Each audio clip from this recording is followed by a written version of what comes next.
is something that might surprise you, especially with these oil prices kind of ticking higher, and oh gosh, gold is high, it's down $9.50.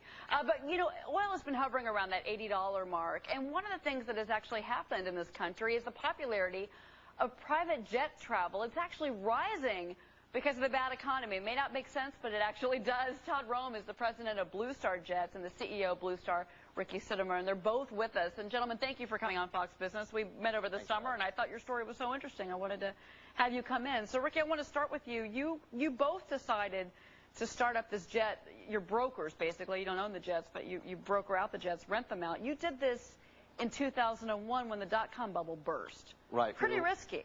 Well, it was risky, but, you know, we did something that nobody else had done before, and that's we took the stock market model, the brokerage model, and brought it to private jets. And it's become very successful. We don't own the equipment. We have complete flexibility for our clients. If you want a G550 to London, we get that.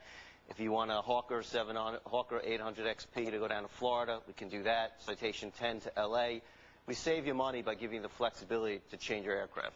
Yeah, and a lot of people don't know a Hawker from a Citation from a whatever it is out there. So I presume you work with these people too on trying to figure out what the best plane is for whatever their as we call it in aviation, the mission, whatever their needs are. I mean, they don't know, do they?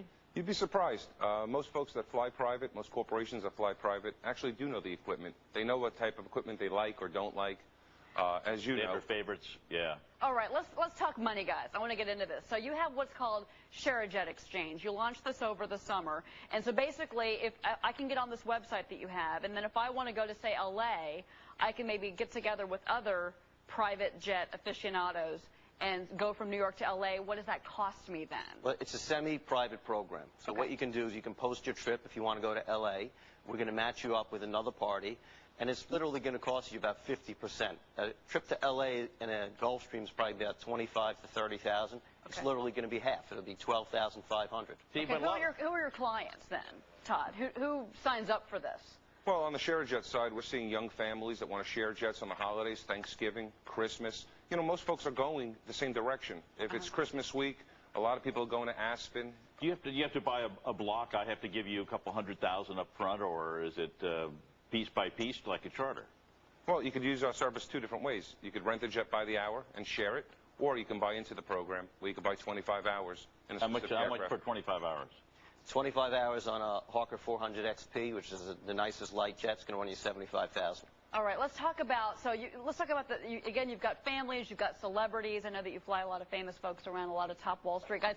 How has the drain in Wall Street pay, compensation, jobs affected your business over the last couple of years? You know, when the market took a downturn, our business went down probably around 30%. And as the stock market has turned, so has our business. We've seen tremendous return in the market. One thing we are seeing is corporations are getting rid of their aircraft and just renting it by the hour on an as-need basis. All right, so that helps you because companies, AOL, for instance, they just took the private jet from the head of AOL. So that kind of thing is actually helping somebody like you. Yeah, you know, there's a big trade-down effect. The people who own jets, they're trying to get rid of their overhead. They're getting rid of their fractional shares. They want to bring down their costs and their overhead. It's actually benefiting our program. And but you're not public, we should say. No, we're private. Okay, you should go public. There's no way, for the person looking for the cheapest airfare, they're not your customer. This is still more expensive than getting out there and flying on your commercial airline. What is the selling point to somebody to say it costs you more, but it's worth it? Well, private aviation has always been a premium to commercial, and there's a big difference. With that being said, we've lowered the barrier of entry and actually made it more affordable by eliminating the deadhead, or what they call the empty leg. So where a trip used to be $10,000, we can somehow get it for $10, for $5 now. What about fuel costs? I mean, like we were showing the Board of Oil just earlier a moment ago. I mean, oil is now ticking higher because the belief is we're going to have a better economy worldwide. Would that affect your business, though? No, our business model, we pass on the cost to the customer. So if fuel goes up, the prices of the aircraft is going to go up. If it goes down, the price is going to go down. I like how it's a flexible model. I like the honesty, Ricky, in your answer when it comes to that. No, it is. You know, we don't have fixed costs on our aircraft, so because we don't have the fixed costs, we're saving people money by giving them the option of, listen, you can fly in the Gulfstream, or you can fly in the Hawker, or you can fly in the Citation, and it's your choice. Ricky Sitomer, Todd, BlueStarJets. Gentlemen, thank you for coming in. I'm glad we finally got to speak on camera because I learned a lot over the summer. Got some breaking news I want to get to right now.